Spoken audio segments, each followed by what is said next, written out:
When I was a teenager, I was transfixed by the world of Tolkien in the form of Peter Jackson's Lord of the Rings films.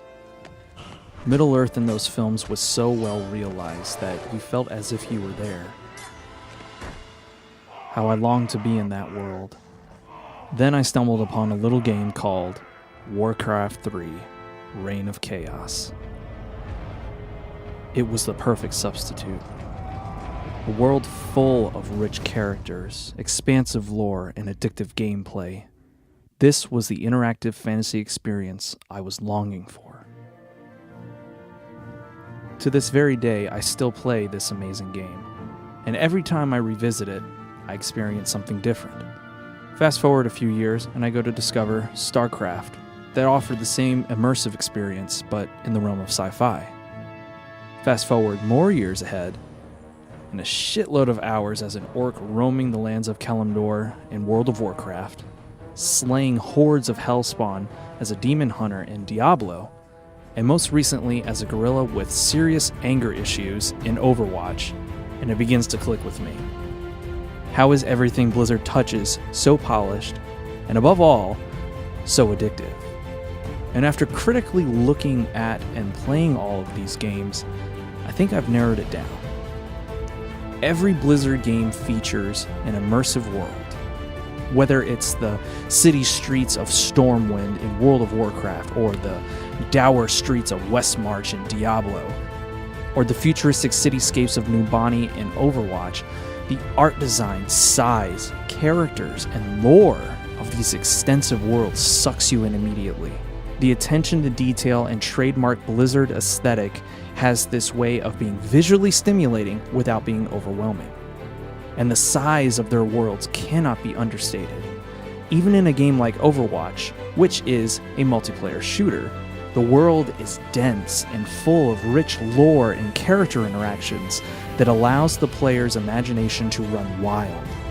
In conjunction with this, every Blizzard game features easy to learn, yet hard to master gameplay. With all of their properties, Blizzard strives for gameplay experiences that invite gamers of all backgrounds and skill levels to engage in their content. Take Diablo 3 for example. On the surface, the game is a simple hack-and-slash button masher that, when played for longer periods of time, becomes an ever-evolving action RPG with loads of endgame content. Throughout the experience, the difficulty is slowly increased so that the player feels a sense of accomplishment when playing the game. And let's not forget the loot. Ah yes, the trademark Blizzard loot systems.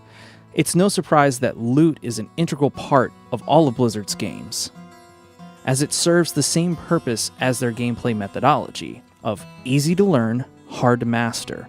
Loot and level progression in Blizzard's titles presents a low-risk, high-reward system of gameplay.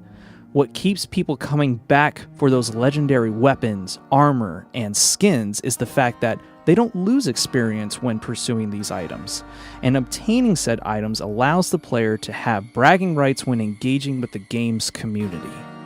And finally, call me an audio snob, but the thing that ties all of these attributes together is the stellar sound design featured in Blizzard's titles. I get chills every time I log into World of Warcraft and hear the thunderous orchestral theme.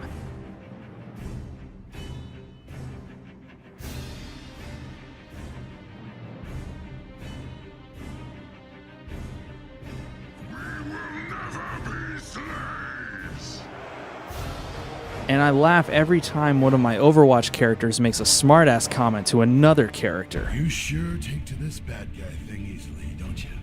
And you sure know how to play Boy Scout. And I live for the satisfying sounds of my enemies falling in these games. Cue death sound effects.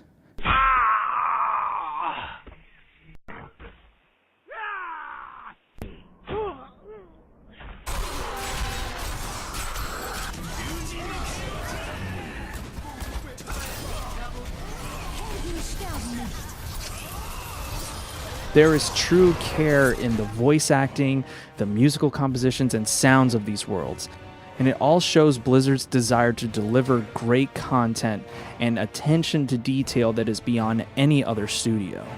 All of these elements culminate in addictive and highly rewarding gameplay experiences, and I for one cannot wait to see what the future holds in store for Blizzard and their wonderful interactive worlds.